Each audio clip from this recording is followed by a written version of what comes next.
We are all very grateful for the work he's doing and, of course, for coming here and sharing this work with us. Brother Ballenas, thank you so much. Thank you. Well, thank you very much. As he said, I did graduate from here. I was in one of the first graduating classes, and there were no buildings when I was here. This building didn't exist. The campus didn't exist. We just had one little building, the science building, in this immense lot of weeds. And we had to go from building to building. We had 10 minutes to get from the science building there all the way up to Hillside, where they rented the yeshiva.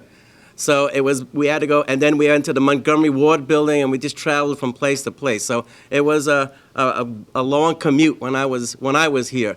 And I went on to teach school. I became a teacher, and this is my 33rd year teaching 5th and 6th graders. And my brain is set for 10-year-olds, so I'm not used to talking to high school students or college students. And what we originally hoped to do was to have my 60 students come, because we are part of the Aquinas Honor Society. And these students have an average of 90 and above in every class, and they're on the principal honor roll and the first honor roll. And so this is the society that we created in 2004. And they've graduated, and then a new group comes in, and they're ages 10, 11, 12, and 13.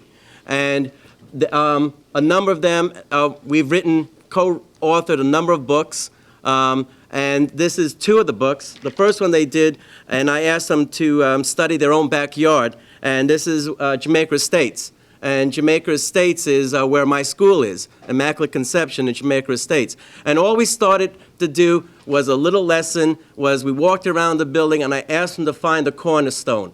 And they, in fact, found 2 cornerstones, one 1937 and one 1950. And we did some research, and we found out that the building was extended twice.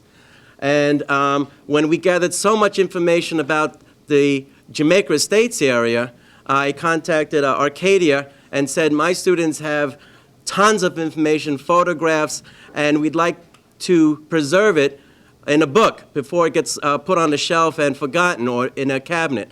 And so they did their Jamaica Estates book, 2010. And in their research, they realized that Jamaica Estates was the daughter village of Jamaica, the older community. And so what they did in the first chapter, they called it the mother village, Jamaica. So we start going back a little bit earlier, start with the mother village, and again go on to the daughter villages. And after the success of that book, they called us and they said, well, your first chapter is phenomenal about Jamaica, which is such an old colonial town. Would you take that chapter and expand it and make another book? And then in 2011, we did Jamaica, the story of Jamaica. And there hasn't been a book on the history of this town since 1905. And this book was their second book. Just this week, Arcadia called us again, and they just accepted our proposal. We're doing a third book on Kew Gardens, which is another daughter village of Jamaica. So here are my students, and they were supposed to be here today, but dang, that bus strike kept them in school. So they're not here today. There was 60 of them. They wanted to come so badly and meet you and discuss their book. And I didn't want to let you down, so I decided to come and get a sub. But the problem was that each one had a slide. Now everything has to be in my head. So they were supposed to share it, and all those dates and all the things that they were going to tell us about. Well, I'll do the best I can. So this is the group, and in the center is the woman in red is the manager of Illinois Jacquette, the great saxophonist. And she came to visit the students, and she contributed to the book. And the other lady with her granddaughter, one of my students, is 94, and she moved to Jamaica in 1930, when there was a lot of farmland. So, all right, if you go to the next slide, I'll do a The students have done a number of other projects. They're not only their fame is not local, it's national, but international. One of the things they did was take Jacob Riis, the great photojournalist, and they made him their historic patron. And they found a story that Jacob Riis actually brought Christmas caroling to America, and he lived near Jamaica for 30 years. So they did this little children's book on how he brought Christmas caroling to America. And the thing that made it different, and so Christmas caroling kind of originated here in Queens in 1911 and then spread across the country. So he brought it from Europe and it spread through the United States. His version of Christmas caroling was not to stand on the street corner and sing, but rather he went to the hospitals and the churches, found out who was ill, and they sang under the windows of the infirm on Christmas Eve. So the next slide, please. So that's one of the other projects. Here they are at Riis Park. Again, since Jacob Riis was their patron, we went to Riis Park to see what it looked like, because it was here in New York City. And we walked around, and the park ranger said, oh, there used to be a statue of Jacob Riis. And it was there in 1939. Some students from one of the local colleges had one of those nighttime parties, and they stole the bust. And it was never, that was 1964, June 7, and it was never found. So my students said, oh my God, how could you have a pedestal there with his name on it for 46 years without his image? So they raised the money, hired an artist by the name of David Ostro, and they had a celebration. You see the flag of Denmark, because Jacob Riis was originally from Denmark. And if you look at the next slide, this is the bronze bust that was replaced on that empty pedestal. And that was in 2010. And this is on the beach at Bay Number 9, Riis Park. And just recently, we did a newspaper article, the Daily News, because they came and asked us what happened to the bust, because Hurricane Sandy hit that area.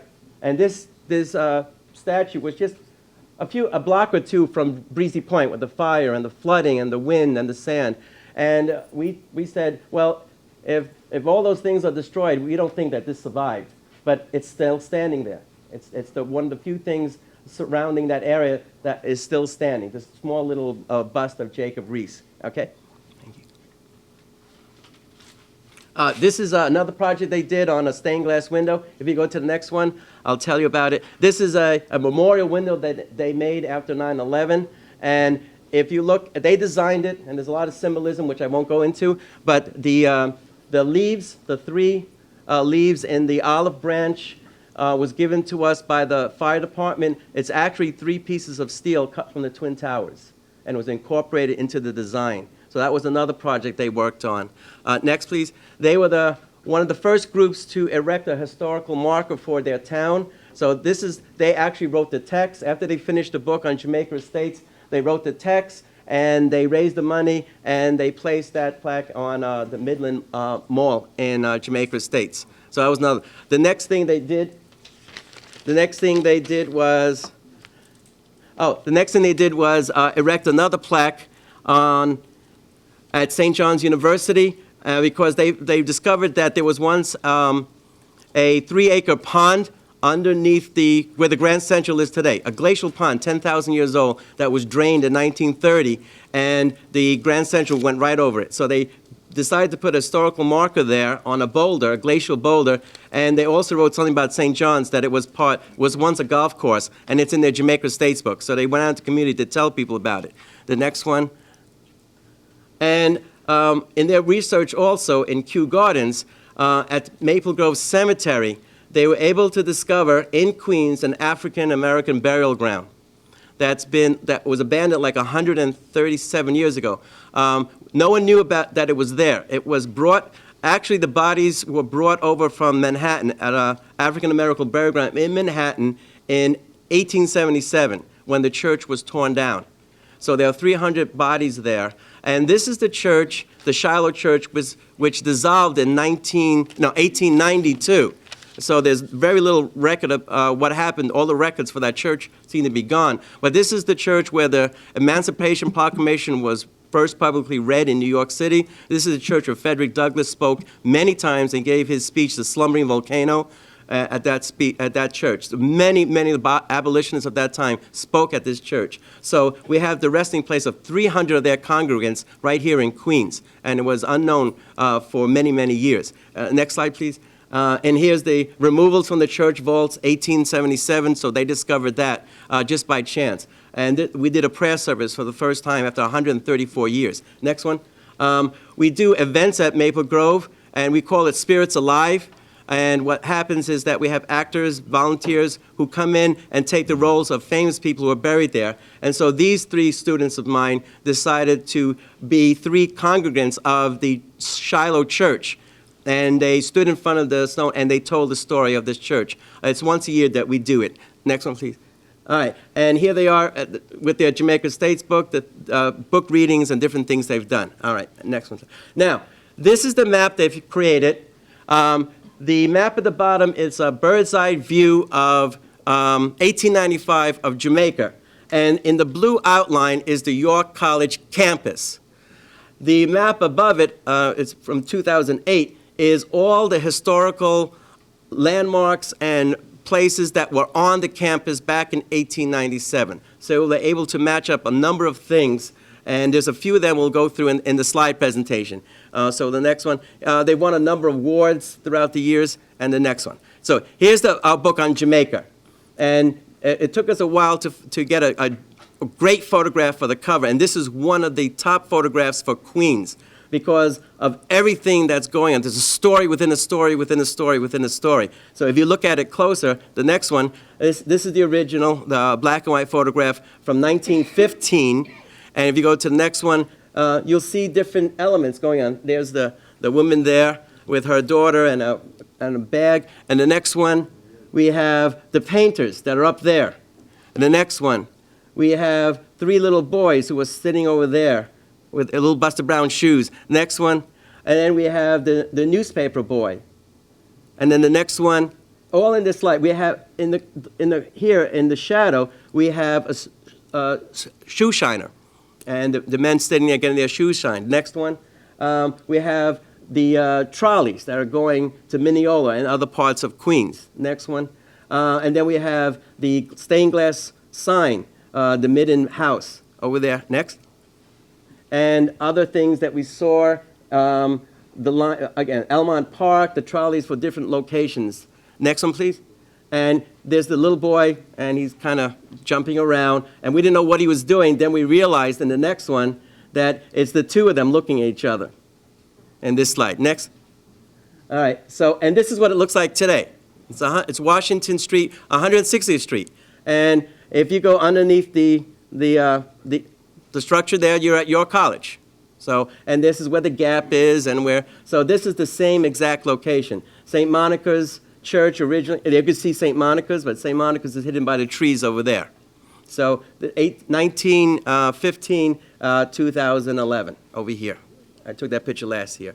So, the gateway to Jamaica, to York College, basically. Chapter 1 is the early history of Jamaica. This is one of the postcards. We thought Jamaica would have 3 or 4 postcards. We're at a count of over 500 now of all the things that were found. Now, Jamaica, the actual town of Jamaica, when it was founded, most of its history was about 10 blocks long. It's the territory that is huge, and we'll talk about that later. All right, the next one. Oh, the Ice Age, the land, the creation of the land, with the glacier forming the hills. The glacier stopped basically at Hillside, and that's why in 1892, when they carved that road, they called it Hillside, against the hill. So the glacier left all the deposits, creating the backbone of Long Island.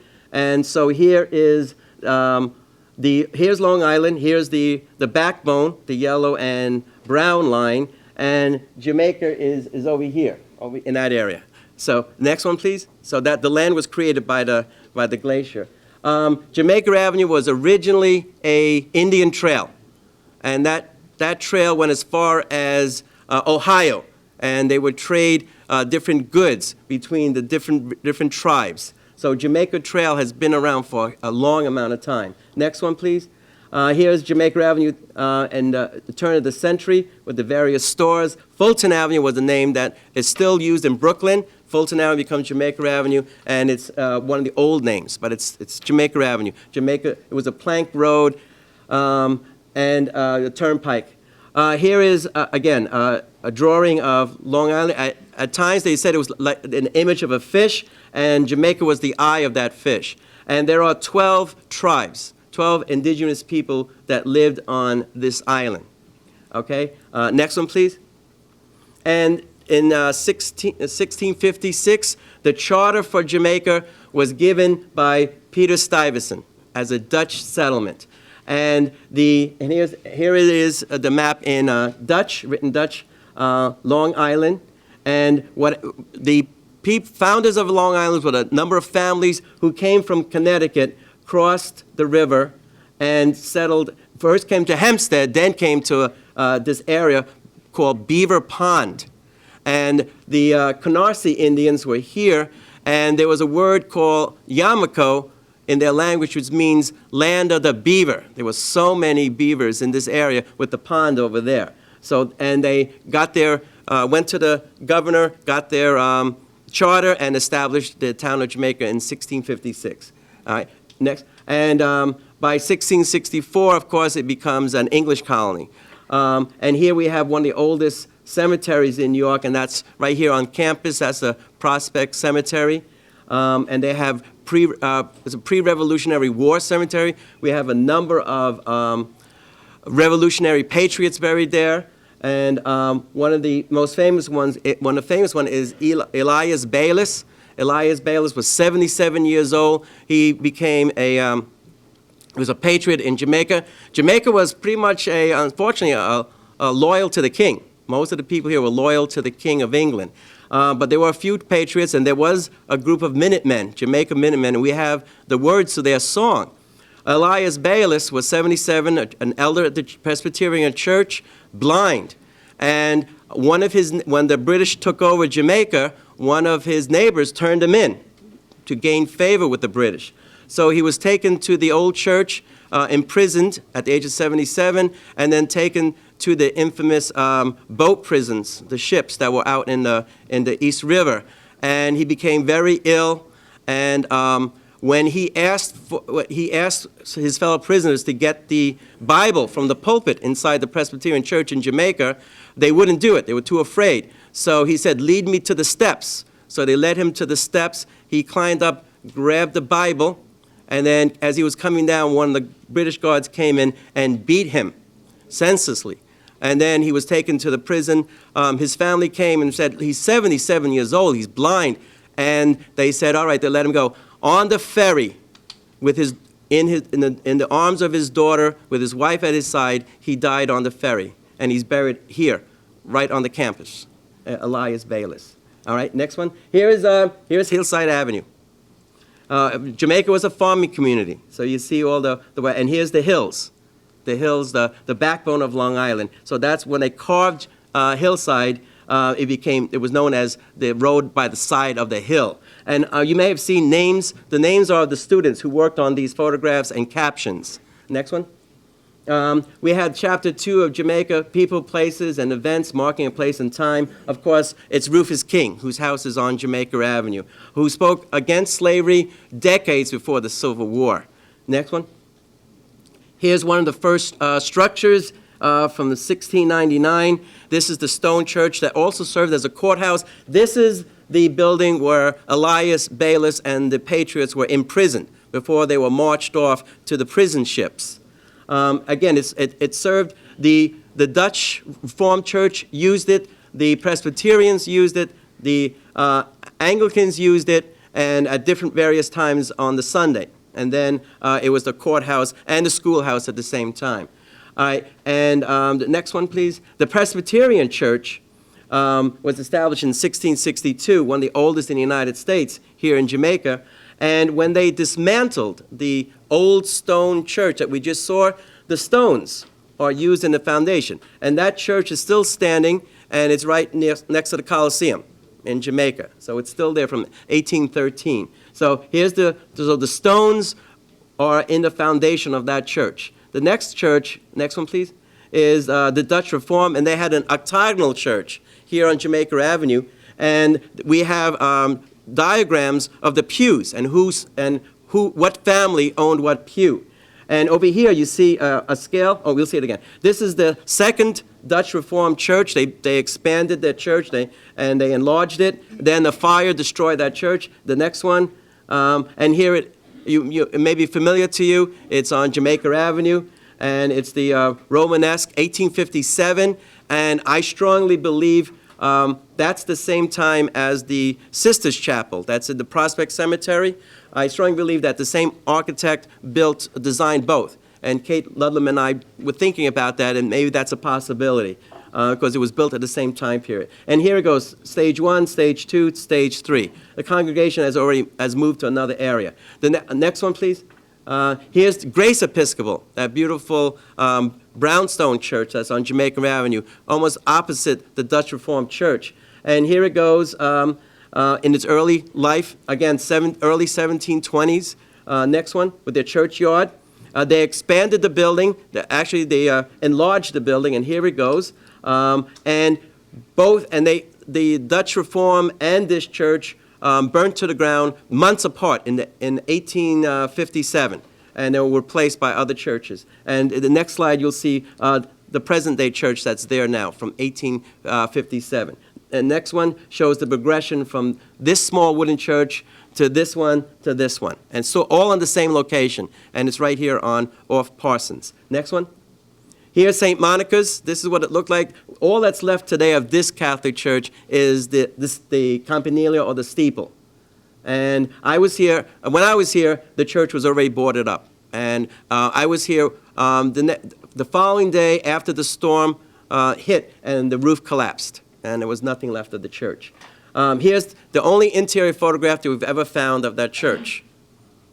Next one. And there's a little store over here. Here's the church. Here's the modern rectory that was built. And this little grocery store, a family lived up there. And the family, next shot, the family were the Cuomos. This is Mario Cuomo actually stayed with his family on the second floor, and he was an altar boy at that church. And so this was the Cuomo family store. Next one. Here's the other church, the other Catholic church in Jamaica. This is, at that time, St. Mary's German Catholic Church. And it's so close to St. Monica's that the people of St. Monica said, why are you building another church 3 blocks away from us? And they said, don't worry, we're only speaking German. All right? And as time progresses, what happens is that poor St. Monica's closes, and this one is still there under a different name. So this is the first church from the 1880s. Next one, they expanded. Their church grew, but they actually used the same building. If you could see the little clear-story windows, they just turned the church around and faced it the other way. And this is what it looks like today when they tore that one down. The next one, Presentation. They changed the name. So this is Presentation Church in Jamaica. And they turned the church around facing, Parsons. All right, next one. And here, progression from this to this to this. All right, next one. And right here on York College campus was the AME Church, founded probably 1730s. This was, right now, they've moved. There used to be where the soccer field is now. There was a street, Washington extended, 160th Street. And this is the African American Methodist Episcopal Church. And they moved in the 1900s, and that is the famous Allen AME Cathedral that's in South Jamaica with Reverend Floyd Flake, former congressman. So, but they had their start here on York College campus. The next one. Here on Flushing Avenue, which is Parsons, we had Washington's headquarters, and here is the song of the Minutemen of Jamaica. Arouse, my brother, Minutemen, and let us bear our chorus. Brave and the bolder, and more will adore us. And the last one, if they advance, we'll make them dance the tune of Yankee Doodle. All right, next one, please. Here is the famous, one of the hotels that was here in Jamaica, on Jamaica Avenue. And this is from the 1870s. If you go to the next one, we saw many groups of people. We weren't sure what was going on, and we enlarged it more. Next one. We found more people, mostly men, a few women, 2 women up there, and the next one, again, another group of men, and the next one. And then we realized there's a fist fight, a prize fight going on. We haven't found out what it is yet. We haven't found anything about a famous prize fight going on in Jamaica. Here's the Jamaica Avenue, Jamaica Long Island Railroad Station. Next one. And here's the toll gate at Van Wyck Expressway. And you were charged by how many wheels on, the axles and wheels on your wagon and the weight. So there was actually a toll gate at the Jamaica Avenue and Van Wyck Expressway. Next one. And here's a phenomenal photograph we were lucky to get. And here is a dirt road. There is a section of this. This is a florist owned by a man named Gribby. And he had this section of Jamaica, this is Jamaica Avenue, I'll tell you that much. Jamaica Avenue, this was called the Garden of Eden in the 1860s. All right, and here this little dirt, this one single lane dirt road, and you see another building on the other side. Next one. Here's some close-ups. You can see the flowers and the women in their hoop skirts and the hot houses for the floors. Next one. And here it goes again. All right, one more. And over here, this building was the West End Hotel, the corner of Fulton and Van Wyck Avenue, Jamaica. And so this hotel is gone, and if you go to the next one, you'll see what it looks like today. This is where Jamaica Hospital is. All right, this is Van Wyck now is 7 lanes across, so that West End Hotel would be right in the middle of traffic right now if it was still standing. So it went from a dirt road to a massive highway. So that was a great photograph we were lucky to find. Next one, please. Jamaica, New York, Jamaica Avenue. There's a whole section on transportation.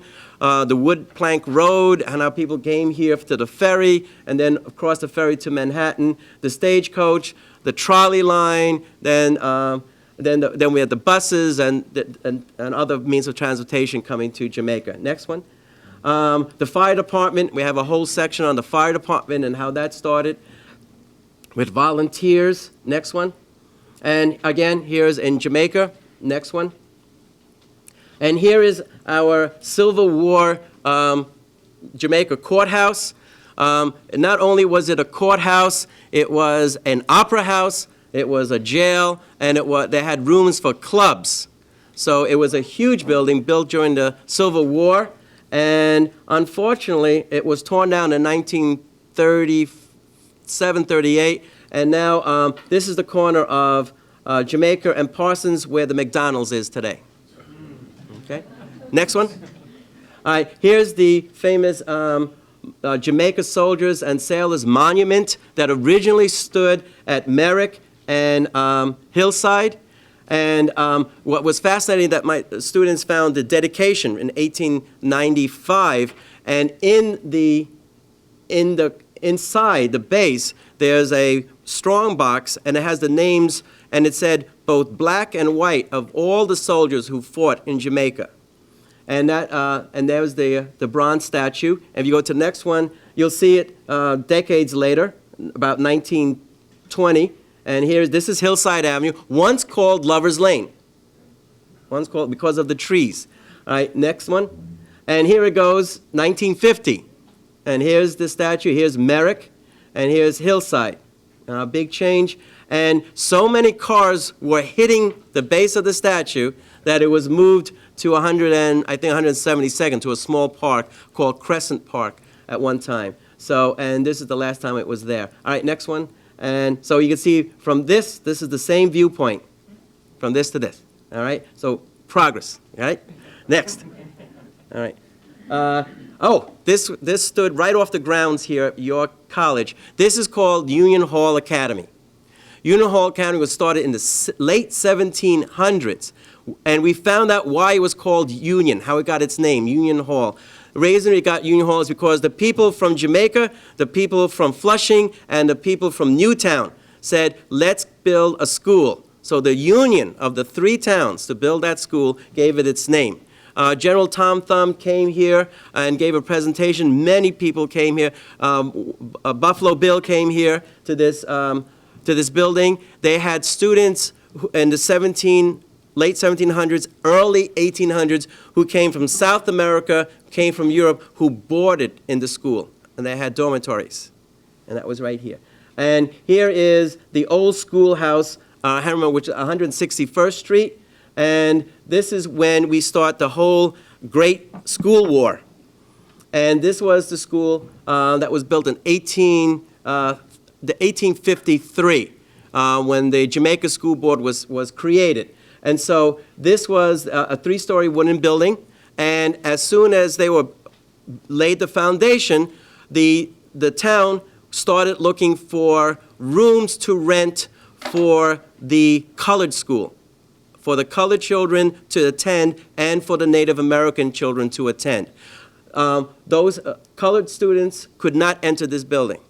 So they had to find a facility. They had to have a place, they had to have a school for them. So they went around and they found it on York College at the AME church, the little schoolhouse, the little church that I showed you before. They rented rooms in the 1850s, and that's where the colored school on York College began. Okay, next one. And that's the site of it today. It's the Salvation Army on 161st Street. Next one. Here is the Jamaica High School. This is the original from 1892. Again, only whites. 1892. All right. We'll go into the story about Mrs. Cisco, who came many times with her children, African-American family, and they were turned away from the high school. You had to go to the colored school. That's on your college campus, they were told. All right. And here is the colored school. All right. Here's the colored school.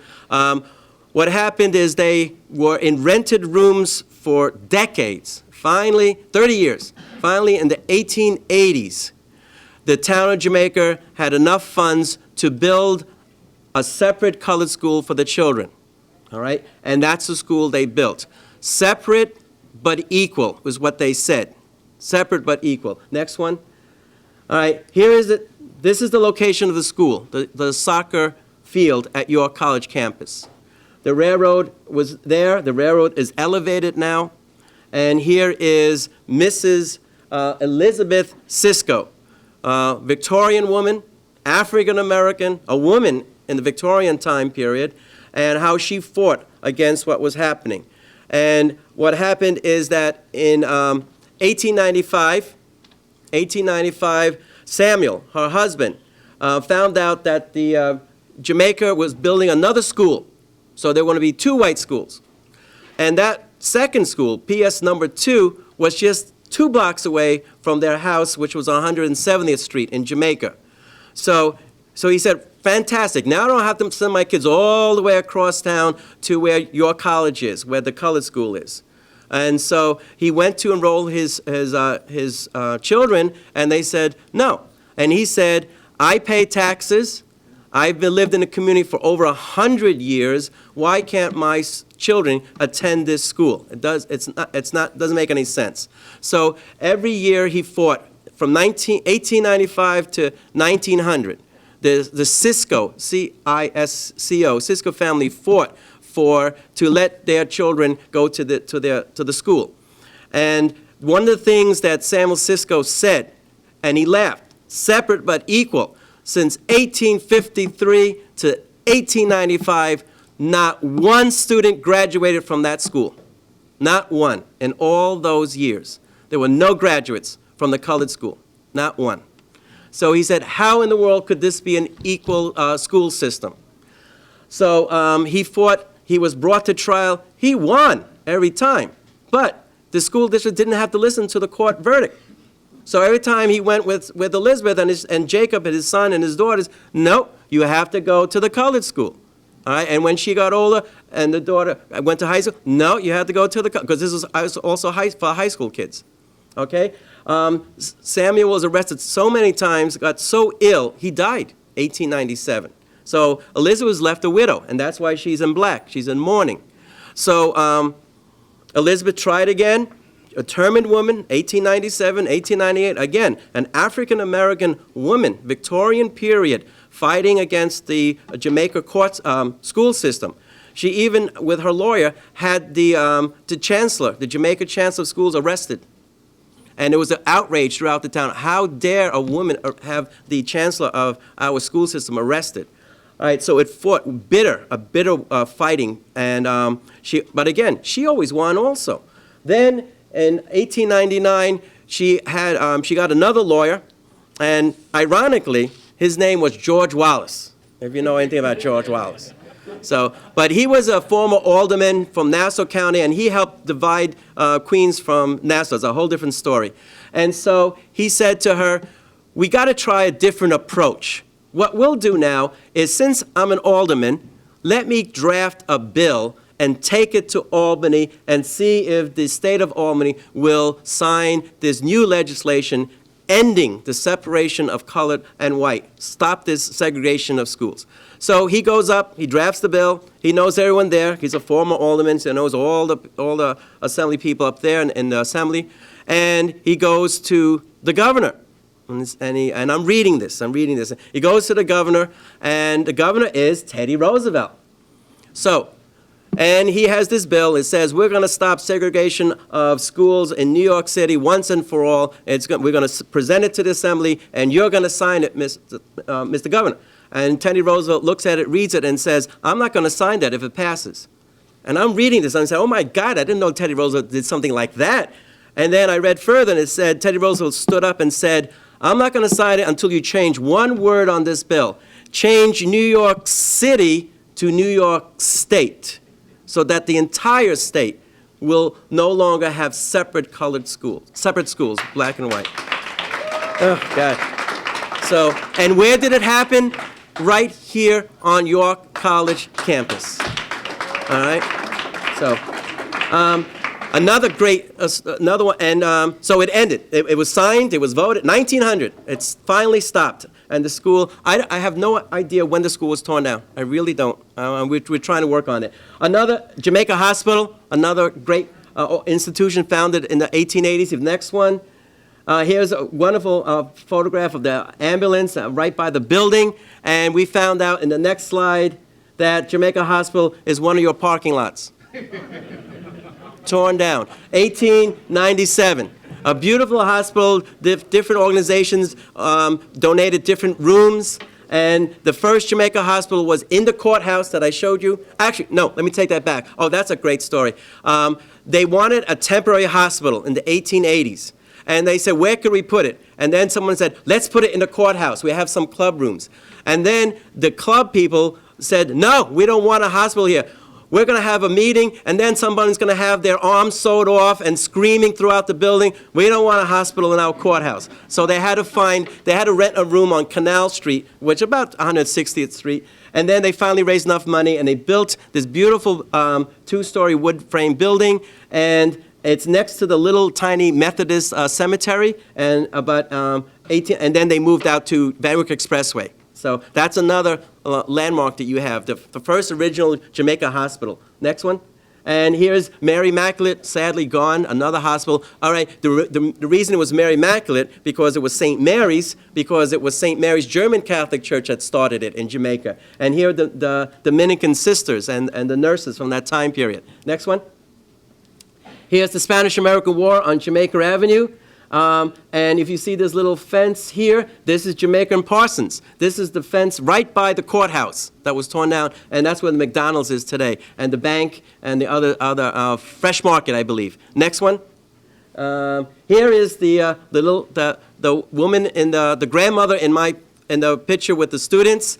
Here she is, 3 years old. In 1930, when they moved to Jamaica, her father was a pullman on the railroads, and a porter on the Pullman Railroad, and her mother came from Trinidad. And they lived in this house in southern part of Jamaica. Next one. And the way they did it was by balloon. They had the artist in a basket up on a balloon, and he would spend days drawing. These maps are so accurate. You can find buildings by counting the windows. They are so carefully done.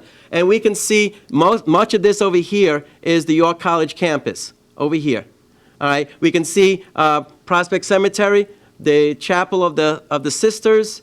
We see the Dutch Reform, Grace.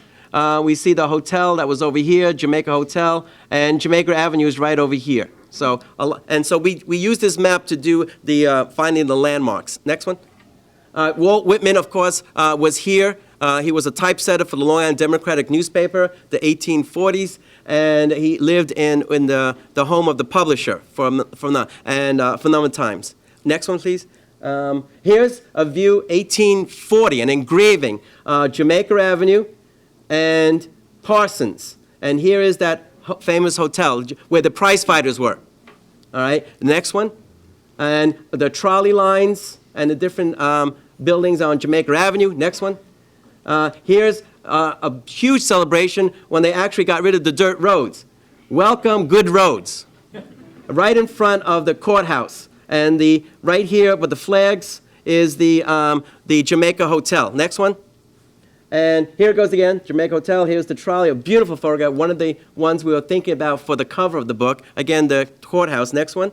And here's the movie theaters. Valencia is still standing, but there were so many theaters that have been torn down or are gone now. Next one. There's a whole chapter on that.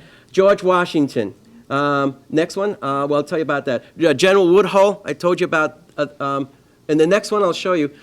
This was Increase Carpenter Tavern on 197th Street, Jamaica Avenue. And he was a patriot, a brigadier general, was told by General Washington, get rid of the livestock before the British come. And he did it. He was able to hide them out in Long Island. And, but the road was cut off and he was trapped. So he waited for the British to come. So the British came, arrested him, and one of the British officers said to him, say, God bless the king. And he refused. He said, God bless everyone. And they beat him again. They beat him senselessly again. He was brought to that same church. And he was brought to another prison, and he lost his arm. It was amputated, and he died in prison. So he's one of the first patriots to die of that rank, a brigadier general, and during the Revolutionary War. All right, next one, please. This is another Revolutionary War house. This is Reverend Catalkis, who's buried here in York College in the Prospect Cemetery. And he was a reverend from the Revolutionary War period, and his house is still standing. Next one, please. That's what it looks like today, before and after. So it's been changed, but it's still there. It's still standing, at least. Next one. And, of course, we have Rufus King and his house over there. We found a photograph with the cannons that used to be in front of it. Next one. And a celebration in the 1920s. Jamaica again. Next one. And, again, some kind of a patriotic display. Next one. Here is Benson, Attorney General, and here is Hackett. Both are buried in Prospect Cemetery. Hackett was a famous actor. And he spent many times discussing his Shakespearean plays with his #1 fan, Abraham Lincoln, in the White House. In the White House. And when he died, the bells just rang throughout Jamaica because Reverend Kiltalkis was his great-grandfather. All right, next one. I love this sign, the dentist. Of course, you know that the first colonial dentist lived in Jamaica, and his name was Woofendale. And he was trained by the dentist who took care of the teeth of old King George. All right, next one. Oh, here you go. You better look at these two. Archer and Suffin. All right, Archer Avenue and Suffin Boulevard. These are the men for whom those two streets are named in Jamaica. He was pretty much a developer, and he was real estate and an auctioneer. Suffin was the Queens County clerk, and he amassed a huge fortune, millions of dollars, and he was a philanthropist. He was very kind-hearted. When he died, his wife found out that he was paying the rent for 50 families, and she didn't know that he was taking care of that many people. Next, please. Some of the people who spoke at the courthouse, we had Harriet Beecher Stowe, Uncle Tom's Cabin, and her brother, Reverend Beecher. Susan B. Anthony spoke here in Jamaica at the courthouse that was torn down for McDonald's. And here, Jacob Reese spoke here, and General Tom Thumb was here, too. And, of course, we had other things. Next, Dora Wheeler, Candace, and this is her daughter, Dora. She and her mother were the Martha Stewart of the 1800s, and they're buried here in Jamaica Avenue. She worked with Tiffany. She designed Mark Twain's house that's still standing with all the very high Victorian fashion. Next. First, King Cullen. The first supermarket in America. King Cullen is recognized by the Smithsonian Institute as the first supermarket. He's the one that came out with the idea of, we'll have thousands of items. We're going to have carriages. We're going to have a big parking lot. And all that was King Cullen. And he lived in Jamaica Estates. But it was here in a warehouse just a few blocks away. Next one. And here, the great musicians that lived in Jamaica. You may recognize, of course, Illinois Jacquet. Oh, Lena Horne, and all the others here. All right, next one, please. I won't go. The Jamaica offsprings, the dearest treasures. As I said before, Jamaica was, the town of Jamaica, maybe 15 blocks. That's about it on Jamaica Avenue. But the territory of Jamaica goes from Union Turnpike to Brooklyn, all to the border of Jamaica Bay to Nassau. That's all Jamaica. So the next slide. Any town that has 114 in its zip code was originally part of Jamaica. So when they addressed letters, it would have been the name of the person, Hollis, this happens to be Hollis, 11420. All right, next one. Springfield, 114, I think it's 36. All right, Springfield, I love this little boy up there. I don't know why that's up. Next one. Cambria Heights, 114. Next one. Let's see. Oh, Idlewild. This is a beautiful, beautiful photograph. An antique postcard showing this area, which was a phenomenal picnic ground, a place for boating. It was named Idlewild because it was both wild and serene by the Indians. So I had the Idlewild. And of course, you may know today Idlewild is, next one. Here's the town of Idlewild. There was a town. And here's Idlewild Golf Course, and here are the people. And eminent domain, they were told to leave. And then what came in after that was, the next slide, Idlewild Airport, which is now JFK. So this is Idlewild. This is Idlewild. 114. This is Jamaica. Next one. And chapter 6 was the vision of the last chapter was looking to the future. I think my students, you are the future. I mean, they've delved so deep into the history of their community, and they've written 2 books, on to 3. The oldest one was 14 at the time. And so when we did this chapter, we kind of dedicated it to them and all the organizations. The next one, and this is one of their future projects, is the George Washington you saw earlier. George Washington actually wrote in his diary in his 1791 presidential tour of of Long Island, he actually stayed in the hotel. And he wrote in his diary, what a decent place to stay. And he wrote about Jamaica Avenue, a fine road. Sandy, but a fine road. All right, next. And here it goes. This same drawing, 1840, was redone by an artist in 1930 for the World's Fair. 39, and it was a mural that was put in the bank. And here is the hotel again. Here it goes. Hotel, same thing. The carriage facing a little differently. There's another hotel. This is the Dutch Reformed Church from the old picture I showed you. And here's the Grace Episcopal Church. Again, this is Parsons and Jamaica Avenue. Today, next slide. There's another slide of it. I'm sorry. Next one. And here again, you can see it was called Pettit's Hotel, another name, and the next one. And again, Pettit's Hotel, where they had the fist fight. Next one. Again, a close-up. Next one. We have so many photographs. The next one. Another one. Another one. Again, that was the same. Next one. And it even had the start of the 1902 car race in the Pettit garage area. Next one. And here's the Grace Church across the street. Next one. And here it goes. Here goes the courthouse. The hotel is over here on this side. Next one. Next. And here, all these stores, again, next one. This is the post office, next one. Again, different movie theaters, banks, stores, next one. And again, the same area, next one. And, okay, today, no, 1840 and today, next one. There. The Social Security building, Senator Dabo's Social Security building, all right, which is right there. So the hotel was right there, and all those buildings, all the way to the end, the post office, the movie theaters, all those stores were torn down to build the Social Security, immense, which you can see probably when you walk across the railroad. Next one. Here it goes again. 3 views of it. Next one. Again, the front of the hotel would have been right there. Next one.